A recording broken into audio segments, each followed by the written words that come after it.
Jamie, it's good to be back. Last time we talked about pornography, and it's such a vast topic and it connects to so many things.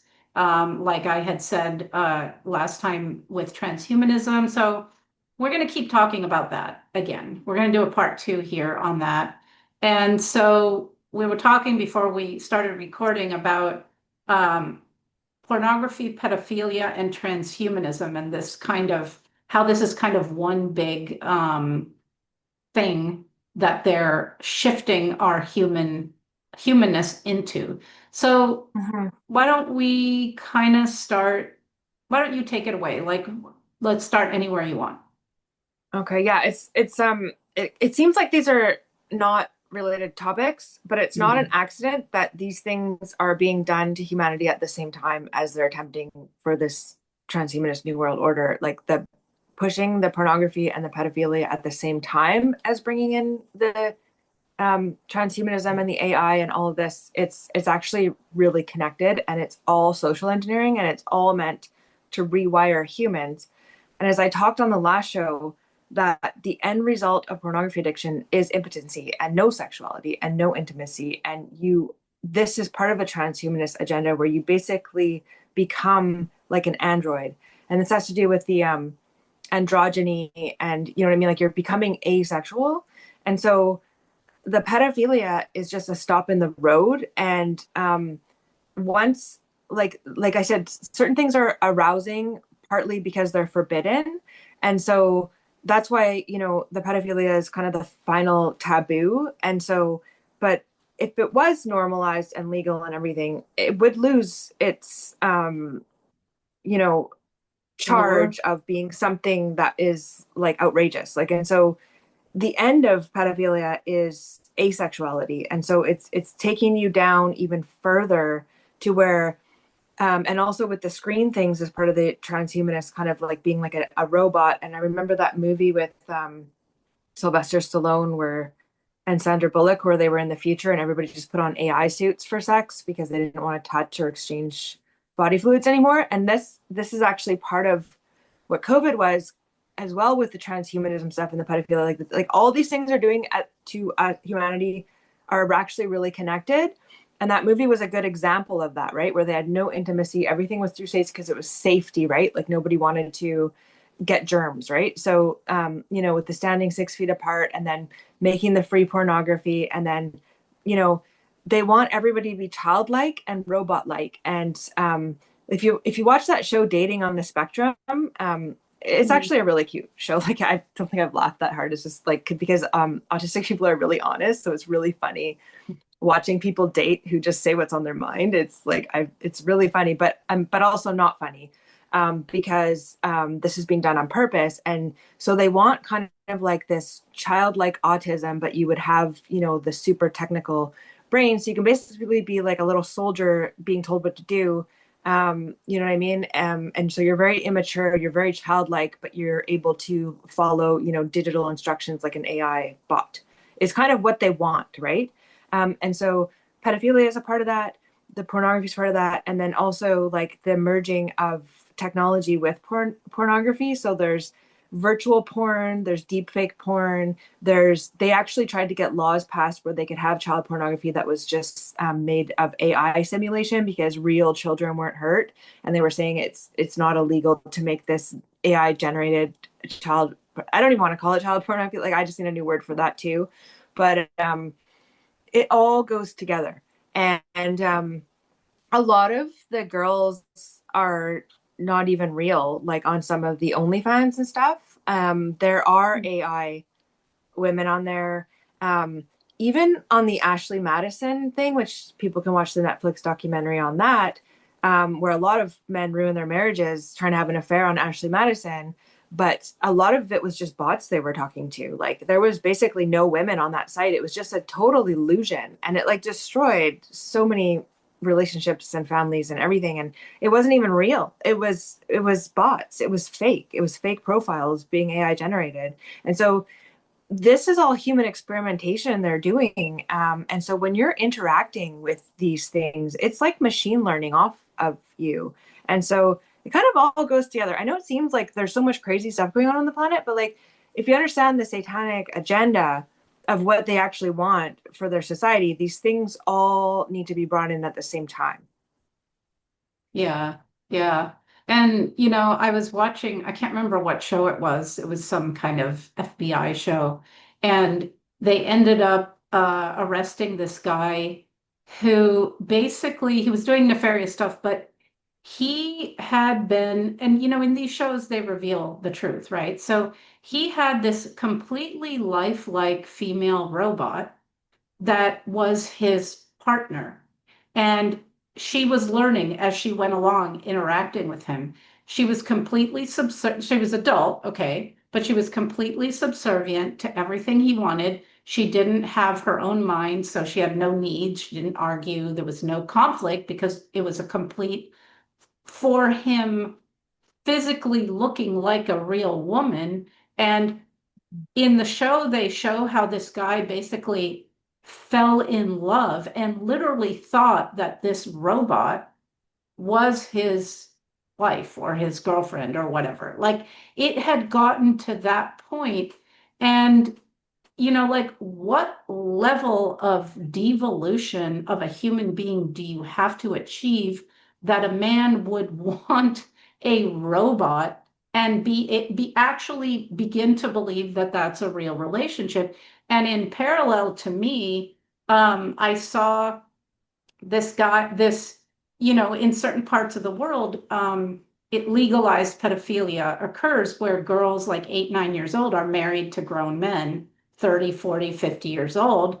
And then, it's Yeah. basically sanctioned rape of these girls. And they had a talk show and they were talking to the girl first, and the girl was saying basically her fiance, but it was basically her master who didn't allow her to go to Mm-hmm. school anymore. So right there, there's one thing. Didn't want her to go to school to actually have her own education, like had to keep her, even at 9, like reduced to a controllable entity. And then when they interviewed the guy and she went off stage, the guy was like, well, I'm privileged to be able to raise her and form her the way that I want her to be as my wife. So he's raising her, but she's his sexual partner. And again, it's the same kind of thing as the robot adult. These men, what is going on with these men that they need to have a wife that is a child that they can totally dominate and have complete obedience from? Like, it's definitely one way. It's a one-way relationship there. Mm-hmm. And again, that's Satanism, and that is narcissism, which is also Satanism. And when we did the shows about narcissism, really talking about how it's a little child with a fake Western front building around to protect the little child emotionally in a narcissist. So if you can program and design your own Stepford wife, then that your ego can be guarded because you can just basically design everything around your ego to never actually have to, you know, be intimate or vulnerable or rejected. And if you read Kurth Barker's books, I don't remember which one it was, but he's got some pretty fringy material in there. But he was talking about some of these really rich people actually have islands where they have people under MK Ultra control that act like robots all the time. Like they actually sit in their cell all day in suspended animation and then wait to be like woken up like a robot. And they've been trained like to do this to fulfill this fantasy of a person that's created their own island. And so thinking about that, that is kind of what the Satanists want, is to create this synthetic reality where they can make it where they can be how they want and there's no consequence of it. It's never mirrored back to them. They're never shamed. They're never looked down on. They can just be who they are without the consequences of who they are.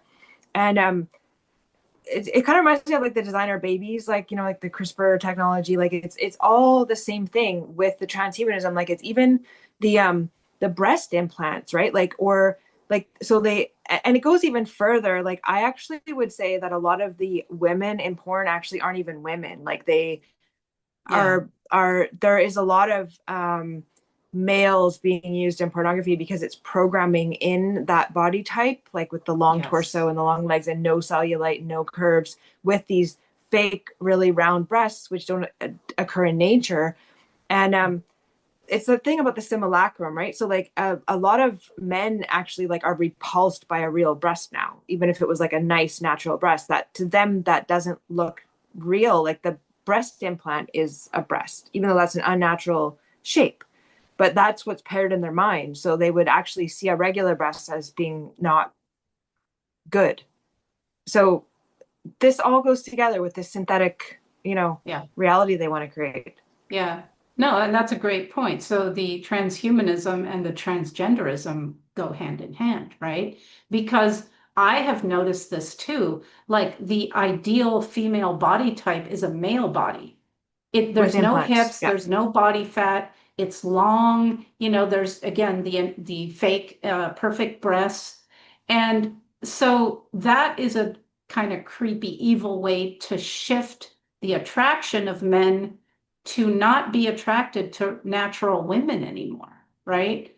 And I think I just saw an article, or maybe it was a video, I don't remember, about the top 10 most beautiful women, supposedly models, and they're all men. Okay, they're all Mm-hmm. transgender women. So Mm-hmm. it's evolving the attraction and beauty in the eye of men to actually not have women be attractive, which again, that whole thing. And then if you transgender your body, there's no fertility. They've attacked fertility with the pesticides, with the plastics, with the whole everything, right? And so nowadays it's become normal to, if you want to get pregnant and you're a couple, to go to a fertility clinic right off the Mm-hmm. bat. Like just normal, human sex doesn't often do it anymore.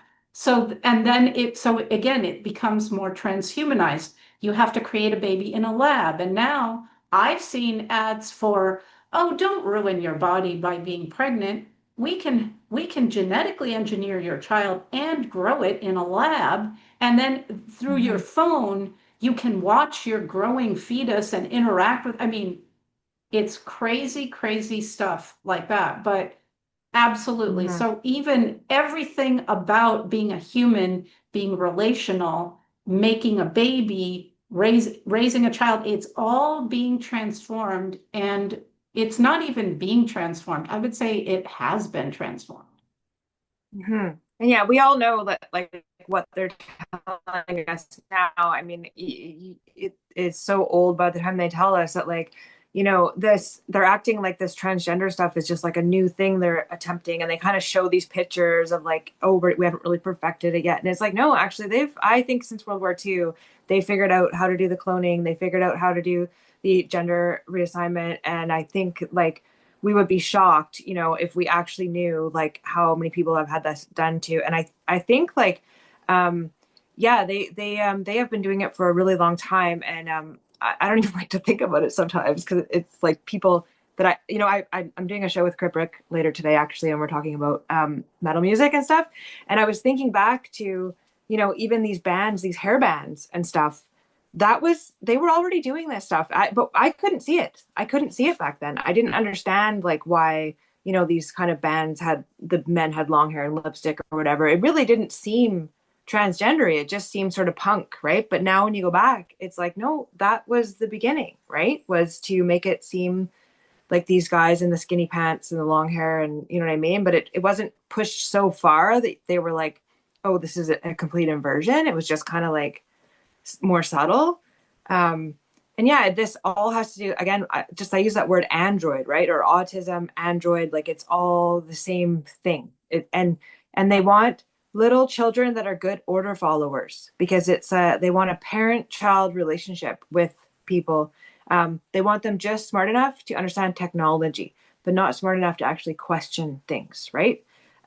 That's the end goal for these people that they want. And so these things all seem too good to be true. And when you look at all the pornography that came out of like Russia and stuff like that, it's like communism and pornography go hand in hand because that makes women public property to be shared. And so in the sense like, and of course feminism has twisted all this, but back in the day, like if you considered your woman in your family, your property, like when you owned like a high-end car, you're going to make sure that car is taken care of and well maintained. And you know what I mean? You're not going to abuse it. It's something that you take ownership of in a positive way. And of course, feminism has twisted that to, oh, no man owns me. And you know what I mean? Like it's really twisted that healthy ownership. And so they always promote promiscuity and women as public property, especially like these women on OnlyFans, where it's like they're anybody can see it. It's an open door. It's like there's no discretion in like your most vulnerable, intimate things that should be in a place of intimacy and vulnerability are public property for anybody to consume. And that's part of this agenda that they're pushing globally, of, you know, you'll own nothing and be happy. And you know what I mean? It's like the pornography is such a big part of that. Yeah. I mean, there's definitely with the economic assassination of humanity, which they, keep turning the dial up on that. A lot of women, and then it's normalized. Well, it's just a job. They will be escorts or sex workers so they can pay for college, right? So it's Mm-hmm. become like a profession and something that, well, it makes a lot of money. And so women think, oh, well, I can pay my way through medical school by, you know, dancing a strip club or doing one of these OnlyFans things. And it's dangerous that that's become a normal profession in which to make money. And, it's so, again, like you said the last time, it takes away a person's dignity because I don't care how dissociated or traumatized you are. So that's why you're able to do it. It is degrading you and it is changing you and it is affecting you, and I'm not surprised that a lot of sex workers end up committing suicide. It's awful. And then, like with pedophilia being so normalized in Western society, but it's been occurring in other societies. Again, what is up with men in their 40s marrying an 8-year-old? And then it's that one-way narcissistic thing. It's no different than a robot. It's a rape, it's a person to rape repeatedly who can't Mm-hmm. even oppose you and who is really your property. She's a vessel to bring you children, and she's to be used anytime that you want as a man. And imagine the life of that child. But no Mm-hmm. one imagines that, right? It's Um, called I haven't marriage. actually I haven't actually watched the movie, but Sean McCann always tells me I need to watch the movie AI by Steven Spielberg, because that's basically what it's about, right? Like it's a little like he's not allowed to grow up; he has to stay like a little robot, and it's like this is like the Pinocchio stuff too, right? Like you're not a real boy, you're a little robot, right? Like it's all connected. It's all connected. They want little child robots that follow orders. It's yeah, you know, and about the dignity, like I think that becomes the turn on for people. Like when they go to a strip club, it's like they like the fact that that woman is like crawling on the floor. Like in Canada, that we have the loonies, right? Like they have to crawl around and get the dollars, and it's like that is like the degradation becomes an arousing thing for people, right? And it's normalizing violence, degradation, a lack of dignity. Um, and then those things get paired, and then that's what a person needs to be turned on. And there's like, and people think they almost start compartmentalizing themselves in order to watch the porn. So it's like you'll see somebody who will go in the bedroom, you know, watch a woman being, you know, completely violated, degraded, you know, and then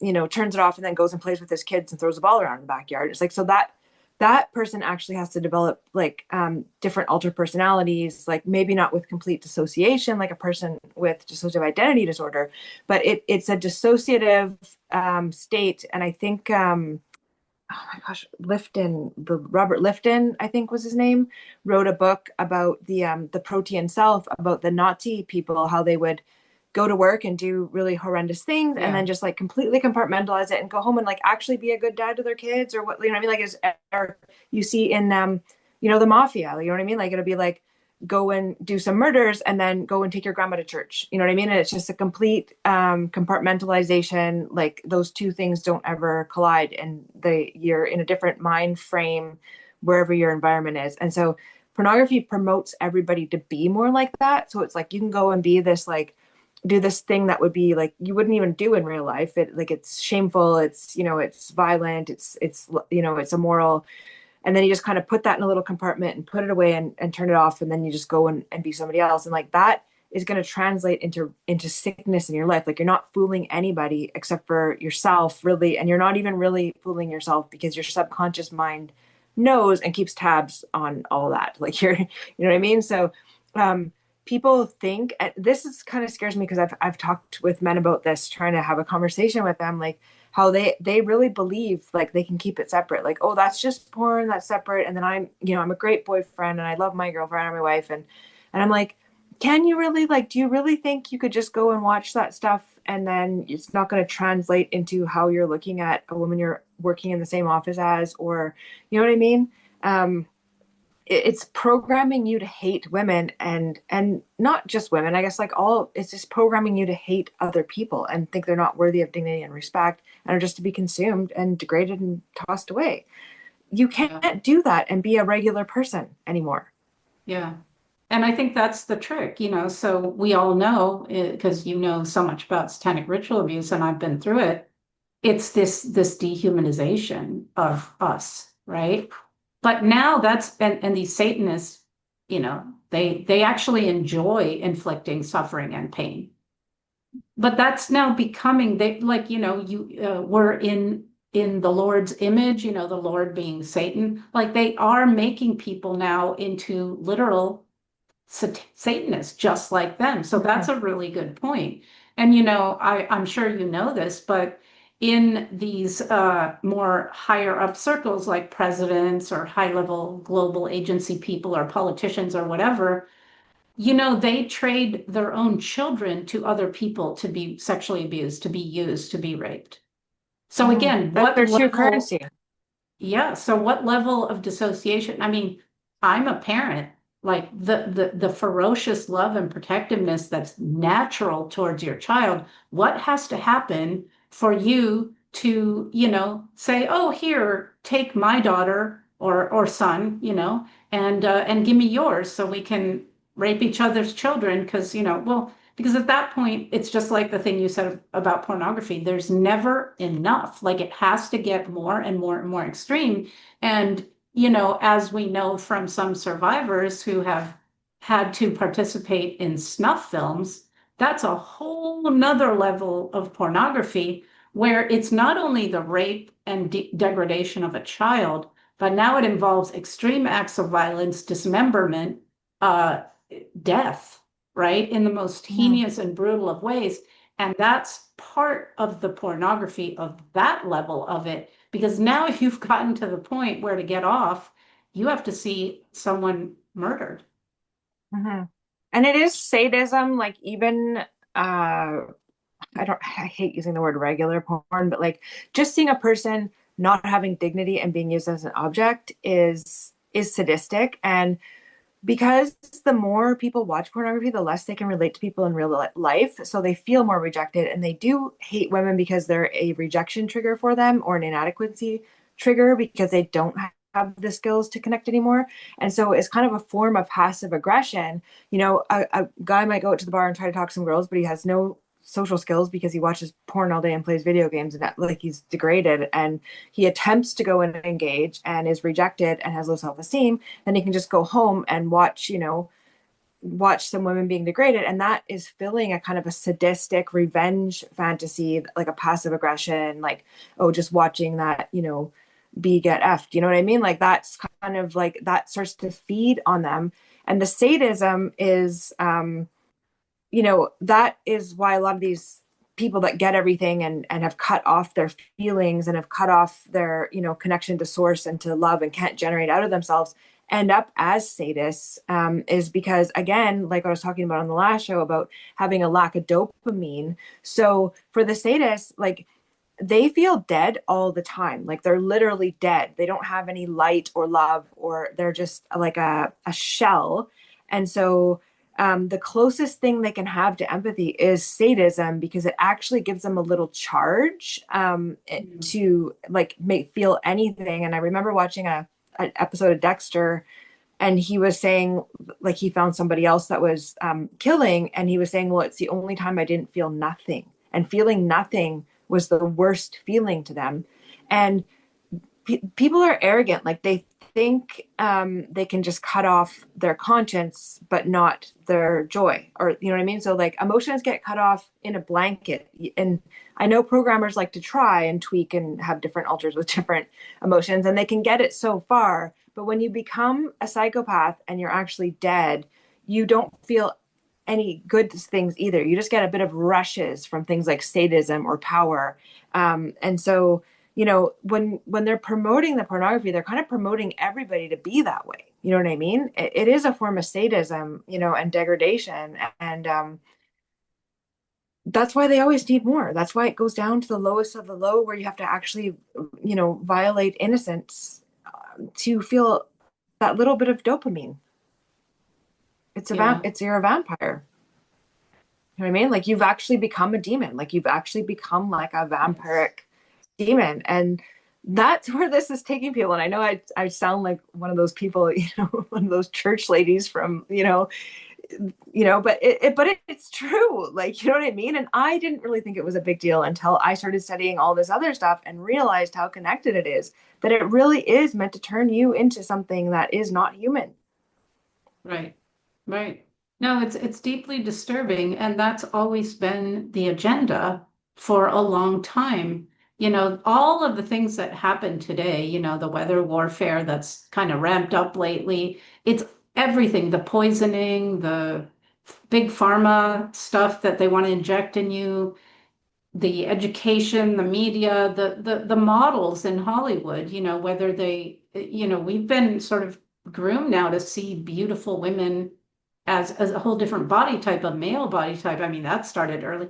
All of it is moving people out of their humanity and to become like these Satanists who are completely cut off.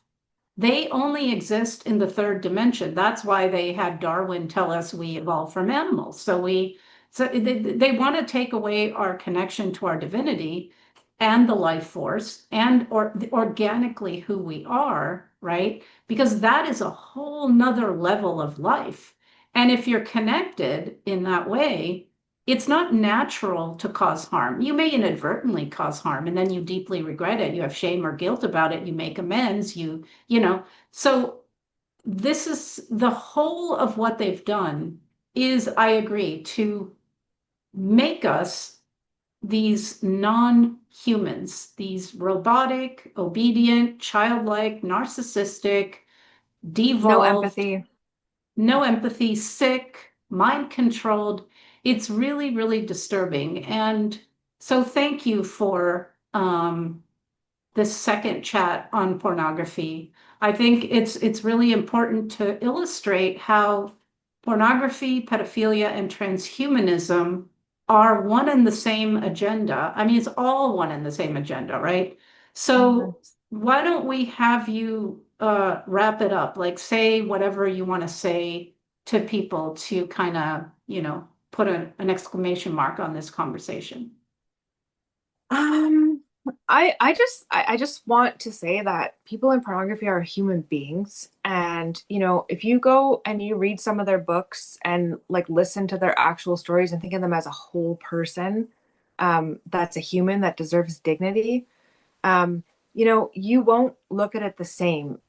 You know what I mean? And I just want to say for anybody listening that has been in pornography or has ended up working in a strip club or on OnlyFans or even just being promiscuous or reenacting, you know, we were saying off camera, like this is the norm. This is the norm. So when people are reenacting trauma, that's the way it works. And we're not always taught that. There's the repetition compulsion and the somatic reenactment. And so if you are one of these people that is in this situation doing this, like even ask yourself, why? What am I reenacting? Why am I playing this role? Why am I engaged in this dynamic? You know what I mean? How did I get here? And I'm not here to like shame anybody because I understand the stuff and I've studied a lot and I know how it works and why people are doing things. It's not always the reason it appears to be. I think the Linda Lovelace story is a really good example of that, but there's multiple other stories of women that you can go and read their books. And just put a human face on it because it's just meant to program out your empathy, and that's not going to be a good place for you to be as a human. You're not going to be happy. You're not going to be happy with no conscience. You're not going to be happy as an impotent addict. You're not going to be happy being a vampire looking for dopamine. You're not going to be happy alone, unable to relate to people or have empathy in a relationship.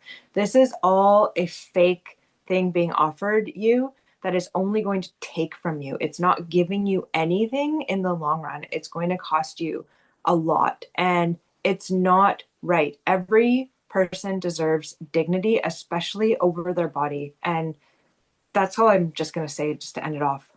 Yeah, no, beautifully said. And I'll just add a very short piece to that. As Mark Passio, who we both admire, says, morality is the inverse of slavery. Like we have to get moral again and live in Mhm. a moral way, do no harm, because when we take that easy path, that satanic path, we are helping them achieve basically the extermination of what a human being is. So, you know, please, like, start behaving, living, making choices from morality. And Mhm. pornography is not moral. It's taking you down a path and changing you forever. So thank you, Mhm. Jamie, so much. I'm really glad that we covered this topic. I think it's really important and, because it's happening. So, yeah, Just can I just say one last thing, that just yeah, because somebody gives you permission to do something immoral doesn't mean that it's actually moral for you to do it. Whether that's a gangbang, whether that's abusing somebody because they accepted money for it, it doesn't make it moral just because somebody agrees to it or accepts money for it. It's still immoral no matter what. And so don't fall for it, like what Mark Passio talks about, the order followers. Like if somebody tells you to go and shoot somebody and gives you a badge and says, oh, you have permission, it's not murder if you go and do it. Well, that's kind of the same thing with pornography, where they're saying, oh no, it's legal, you can do it, and then people say, oh, okay. you know just think of it in those terms, that you don't really have permission to do immoral things just because somebody tells you to. That's another one of the tricks, so I just want to add that. right. Yeah, there's no such thing as permission to victimize just because the Exactly. victim says that, is under mind control and says that you can. Absolutely. Exactly. Well, Jamie, I'll see you next time and we will continue our conversations.